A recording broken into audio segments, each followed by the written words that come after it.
Friends, आइए आपका अपना चैनल ज्ञानोदयम में आप सभी का स्वागत है। आज हम बात करने जा रहे हैं पॉलिटिकल साइंस के एक बहुत ही महत्वपूर्ण क्वेश्चन, और ये क्वेश्चन लमसम हमेशा अल्टरनेट रूप से बीपीएससी मुख्य परीक्षा में पूछी जाती रही है। प्रश्न है कि भारतीय संविधान के प्रस्तावना के उद्देशिका को बताएं। प्रश्न एक बार फिर से सुन लीजिए कि भारतीय संविधान के प्रस्तावना के उद्देशिका को बतावें, यानी ओवरऑल प्रस्तावना के बारे में ही पूछ रहा है।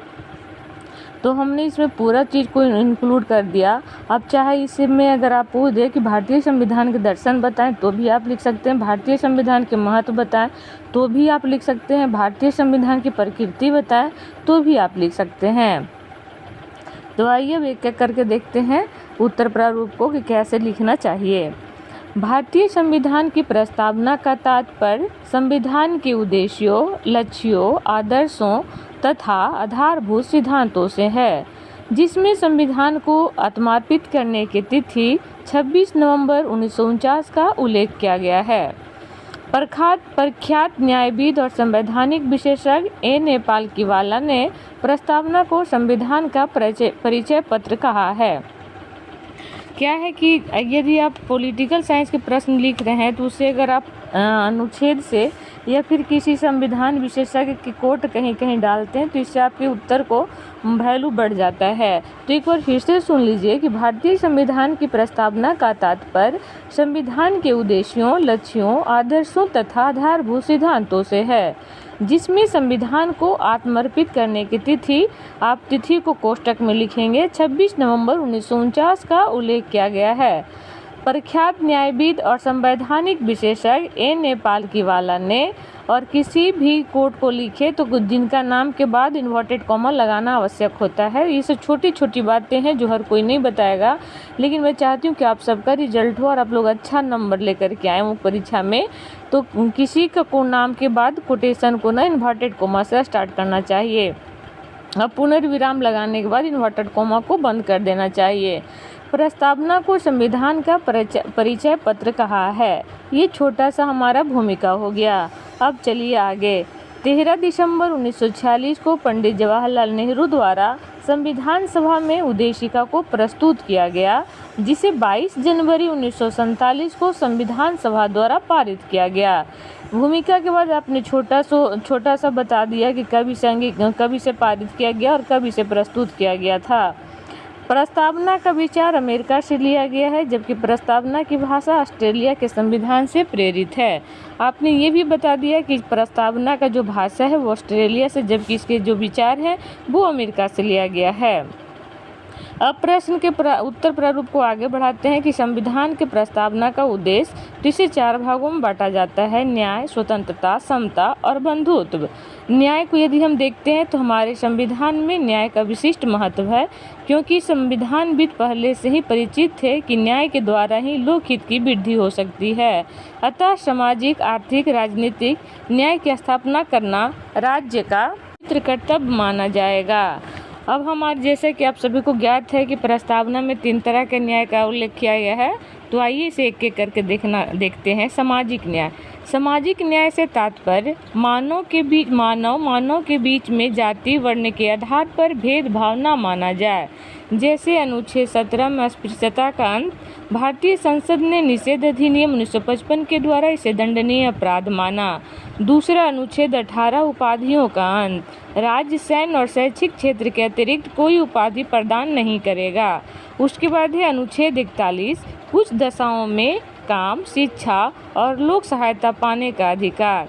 उसके बाद है अनुच्छेद 46 SC ST वर्गों का शिक्षा से संबंधित हितों की रक्षा करना हमारा दायित्व है। अगला है आर्थिक न्याय। तो आर्थिक न्याय से अभिप्राय है कि उत्पादन एवं वितरण के साधनों का न्यायोचित वितरण हो सके, ताकि धन का संकेंद्रण ना हो सके।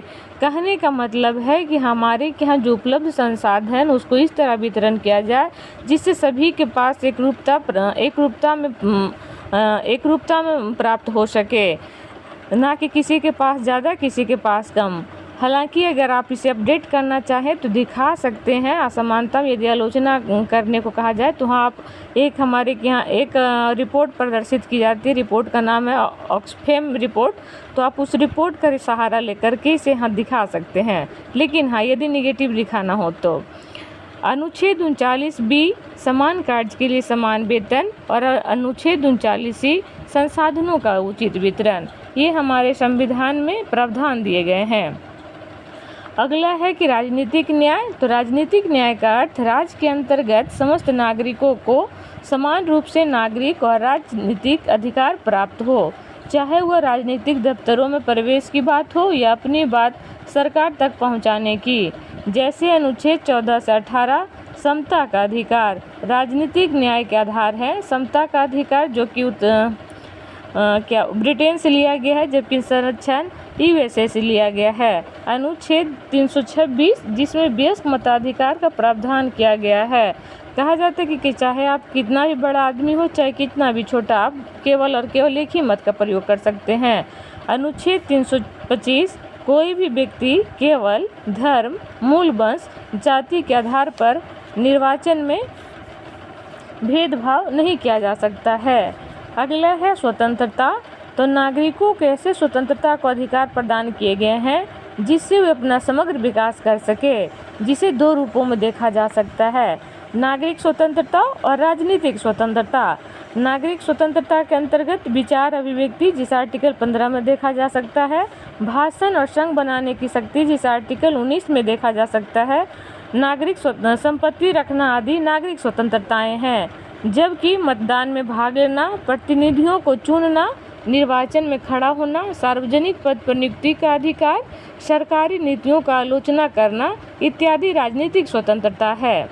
अगला आते हैं हम समता की ओर। तो समता से अभिप्राय है कि अपने व्यक्तित्व के समुचित विकास के लिए प्रत्येक मनुष्य को समान अवसर उपलब्ध होना चाहिए।